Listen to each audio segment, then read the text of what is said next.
Canciller, tú manejas mejor estos temas. No sé si tengas algún comentario que hacer. Sí, presidente. Efectivamente, la Convención Americana de los Derechos Humanos establece con absoluta claridad cuál es el organismo que debe de hacer y cumplir con el respeto de los derechos humanos. ¿Cuál es el organismo jurisdiccional responsable de esto? Y esa es la Corte. La Comisión se constituyó de tal manera y ha funcionado de tal manera que realmente en muchos casos es una vergüenza. Usted lo ha dicho y lo hemos vivido nosotros. Hace pocos meses la Comisión pretendió dictar medidas cautelares contra el gobierno del Ecuador por el caso de dos niñas que sobrevivieron a un conflicto en la Amazonía ecuatoriana. No tenían ninguna razón. Como no tenían ninguna razón y además nosotros no le reconocemos a la Comisión el derecho para dictar medidas cautelares, porque no las tiene. No las tiene en la Convención Americana de los Derechos Humanos, ni la tiene en el estatuto de la propia Comisión. Las tiene en un reglamento que se inventaron. Que ellos mismos hicieron. Como que si yo con un decreto me otorgue competencias que no están en la Constitución. Claro. Eso es lo que hizo la Comisión. Es como que usted se otorgue derecho. Se muti por el foro, cierto sector. Como que usted se otorgue derecho a hacer leyes, cuando eso le corresponde a la Asamblea. Entonces ellos se otorgaron un derecho fundamental, que es dictar medidas cautelares. Se inventaron eso. Y el gobierno del Ecuador simplemente les contestó: miren, ante el pedido de ustedes nosotros le devolvemos esa carta, no les vamos a contestar ni siquiera. Como hicimos eso, entonces ellos procedieron como debía haber procedido al principio. Le dijeron a la Corte que la Corte sí puede dictar medidas, ya no se llaman cautelares, sino medidas provisionales. Le dijeron a la Corte: dicte medidas provisionales contra el Estado del Ecuador porque no nos quiere hacer caso. La Corte nos mandó la nota a nosotros, le contestamos a ellos sí, respetuosamente, con todas las explicaciones de lo que estamos haciendo para proteger a esas dos niñas, y la Corte le dijo a la Comisión: bueno, el gobierno del Ecuador está contestando, ¿qué piensan ustedes? No, pensamos que todavía hay que dictar medidas cautelares. Nos volvieron a preguntar a nosotros les contestamos otra vez todos los detalles que pretendían, y la Corte al final le dijo a la Comisión: ¿saben qué? Ya déjense de tonterías. Ustedes no tienen ninguna razón en dictarles medidas cautelares, ni nosotros le vamos a dictar medidas provisionales al gobierno del Ecuador, que está cumpliendo muy bien su papel de defender los derechos humanos de esas dos niñas. Ese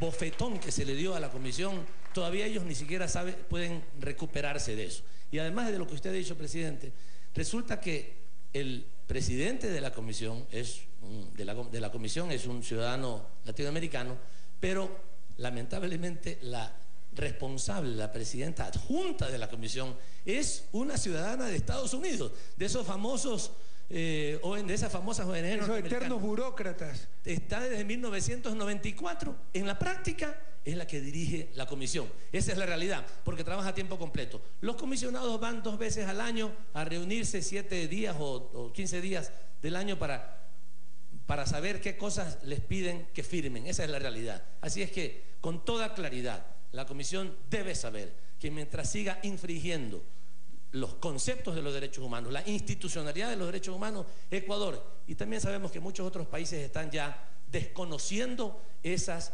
funciones que se arrogan sin que tengan efectivamente derecho. Pero Ricardo, como decía el Ecuador, no tengo por qué ocultar, ya está el sistema latinoamericano de derechos humanos, porque para cualquier efecto práctico, la Corte Interamericana, reconocida tan solo por 24 países, prácticamente ningún país anglosajón, y de seguro ninguno de Norteamérica anglosajona, ni Estados Unidos ni Canadá, ya es prácticamente un sistema latinoamericano de derechos humanos. Hay que respaldarla, darle más presupuesto, más personal, para que tenga más agilidad, por ejemplo, para dictar medidas cautelares, jueces, y para que tenga más personal también para promover derechos humanos, que se supone que es la labor de la Comisión en Washington, que se ha convertido en una comisaría, ¿no? Y para tener jueces tiempo completo, para mayor agilidad en el despacho de causa. Y tenemos ya nuestro sistema latinoamericano. O sea, para cualquier efecto práctico, compañero, ya más allá de las novelerías de la Comisión Interamericana, para cualquier efecto práctico, en verdad lo que tenemos no es un sistema interamericano de derechos humanos, sino un sistema latinoamericano. Porque la Corte, no sé si estemos claros, es solo reconocida por 24 países, y es el verdadero puntal del sistema de derechos humanos. La Corte que juzga los atentados de derechos humanos, eso solo está reconocido por Latinoamérica. no por Norteamérica anglosajona. Entonces, ¿para qué seguimos llamando sistema interamericano? Ya está todo listo. Solo darle más presupuesto, más personal para que pueda promocionar los derechos humanos y no necesitar de esa comisión adefesiosa que se arroga funciones que no tiene, y jueces tiempo completo, compañero. Así es, bueno, y algo que también fue dicho por el presidente de la Corte cuando estuvimos allá, y es que ellos se alegraron mucho de que el gobierno del Ecuador haya dado el ejemplo, haciendo una contribución voluntaria para fortalecer financieramente a la Corte sin ninguna condición, sin decirle lo hacemos para esta comisión de la Corte o este departamento de la Corte, como lo hacen para la Relatoría de la Libertad de Expresión en la comisión. Hay algunos países que dicen, nosotros no, ni siquiera dicen, damos recursos para la Comisión Interamericana de Derechos Humanos, no, para la Relatoría de la Libertad de Expresión, para que les vayan a perseguir y para el informe, no, para que vayan a empapelar a los países que para no que vayan a empapelar, o sea, las direccionan. Nosotros le dijimos a la Corte, señores, tengan $1 millón para fortalecer su sistema. ¿Y cuál fue la respuesta del presidente de la Corte? Cuando se lo dijo a usted, le dijo, le agradecemos mucho, porque eso es lo que debe suceder en nuestra región. El organismo constituido por los americanos, en este caso por los países, por los 23 países que hemos ratificado la Corte, debe de ser financiado por esos países. No puede decir, constituimos la Corte, pero que otros nos vengan a financiar. Y son 3 organismos mundiales que como Corte defienden los derechos humanos: la Corte Interamericana de Derechos Humanos en nuestra región, la Corte Europea de Derechos Humanos y la Corte Africana de los Derechos Humanos. Y como usted dice, presidente, en Europa así funciona. La Corte Europea no tiene una comisión que se dedique a hacer politiquería. Tiene un organismo de ingreso de casos, de ingreso de las causas, y al ingresar las causas, ese organismo que es parte de la Corte y que también es constituido por jurisconsultos, por juristas de altísimo nivel, son los que ingresan los casos a la Corte y no una comisión como en el caso de nuestra América, que ha sido distorsionada. Pero sí, la Corte debe tener ingresos previsibles, no fruto del voluntarismo, de la voluntad de los diferentes países. Es decir, debe tener fuentes previsibles, estables e incondicionales de ingresos para que pueda actuar con absoluta independencia. Pero aquí la idea fuerza, compañero. No nos engañemos. No tenemos un sistema interamericano. Estados Unidos, Canadá no están bajo la autoridad de la Corte Interamericana. No se los puede juzgar. Tienen la novelería de la Comisión en Washington para hacer politiquería y perseguir a los gobiernos que les cae mal. Pero el fundamento del sistema es básicamente la Corte. Y esa Corte, para cualquier efecto práctico, no es Corte Interamericana, es Corte Latinoamericana. Entonces ya tenemos que hablar con la verdad, con mayor frontalidad. Tenemos que actuar un poco más en eso, como Cancillería y a nivel diplomático, Ricardo, porque en verdad lo otro ya es insalvable, ¿no? También dieron medidas cautelares diciendo que era libertad de expresión la denuncia que presentaron Jiménez, Villavicencio y ¿cómo se llama el otro? Figueroa, firmada por abogados, acusando al presidente de criminal de lesa humanidad. Dictaron medidas cautelares, no tienen capacidad para dictar esas medidas cautelares, pero dictaron medidas cautelares diciendo que eso era parte de la libertad de expresión. Vaya, hagan eso en Europa, en España, se van 3 años presos.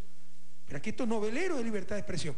Ahora dicen que el anonimato en las redes permite el mayor flujo de información. Bueno, el anonimato en el amor seguramente también permite mayor flujo en el amor, pues imagínense, viva la fiesta. O sea, no saben lo que hablan, novelería, decadencia pura, tonterías. Cuando nosotros nos han enseñado de chiquitos, ¿no? Que las cosas, o sea, que no hay que tirar la piedra y esconder la mano, que si no lo puedes decir mirando a los ojos con la frente en alto, no lo digas. Estos quieren transmitirle unos antivalores a nuestra juventud terribles, que va en función de sus agenditas, de sus espacios. Ahora resulta que el anonimato es bueno. O sea, es tan loco. Identifican anonimato con privacidad, son cosas diferentes. Cuando ustedes actúan en las redes sociales, pero su nombre indica por definición, ya no están practicando su privacidad, pues, y ya no pueden seguir en anonimato. No hay libertad sin responsabilidad. Y estos quieren tener libertad sin responsabilidad.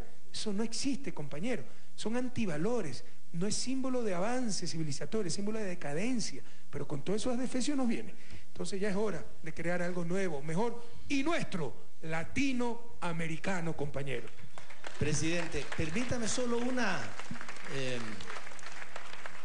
un aporte a esto que usted está diciendo sobre el tema del anonimato y la privacidad. Son tan descarados algunas personas, algunos medios de comunicación e incluso algunos funcionarios internacionales que dicen que el anonimato está protegido por la Declaración Universal de los Derechos Humanos. Yo lo he visto. y también por la Convención Americana de los Derechos Humanos, por el Pacto de San José. Confunden privacidad con anonimato. Eso es lo que he dicho, es una brutalidad, son dos cosas totalmente distintas. Pero no solo eso, el doble estándar, ¿no? Transparencia, transparencia, pero me conviene anonimato. ¿Dónde quedó la transparencia? ¿Sí se dan cuenta? Jóvenes, a reaccionar. Vean las tonterías con las que nos quieren convencer. Ya basta, a liberarse de tanta manipulación informativa, a liberarse de tanta manipulación en general. No queremos generaciones así de cobardes, escondidos en anonimato. Nosotros, si tenemos algo que decir, a decirlo con la frente en alto y la mirada clara, compatriotas. Ya tenemos presidente, tenemos a Rafael. Y cuando se establece el tema de la privacidad, va vinculado con la honra, presidente. El artículo 12 de la Declaración Universal de los Derechos Humanos, recogido igualito por el Pacto de San José, dice: nadie será objeto de injerencias arbitrarias en su vida privada, su familia, su domicilio o su correspondencia. Y sigue: ni de ataques a su honra o a su reputación. Toda persona tiene derecho a la protección de la ley contra tales injerencias o ataques. Y por ahí dice, excepto el presidente Correa. No. Ah, ya, qué bueno. Porque dice, algunos pretenden aquello. Estrictamente. Son las teorías folclóricas. Uno como presidente tiene que aguantar la difamación. Y miren cómo manipulan. No es ironía, sarcasmo. O sea, decir que te voy a meter un balazo en la cabeza ha sido ironía. Sarcasmo es decir que me fui de shopping a Europa para que venga un desempleado y me meta un tiro en la cabeza por traidor. Porque hemos dicho que hace un año duro y el presidente se va de shopping a Europa. Ríanse, ironía, sarcasmo. Eso es mentira, difamación, división. Ya basta de tanto descaro, de manipular tanto la verdad. Tengan un poquito de ética, hablemos con la verdad. Muy bien, Ricardo, adelante.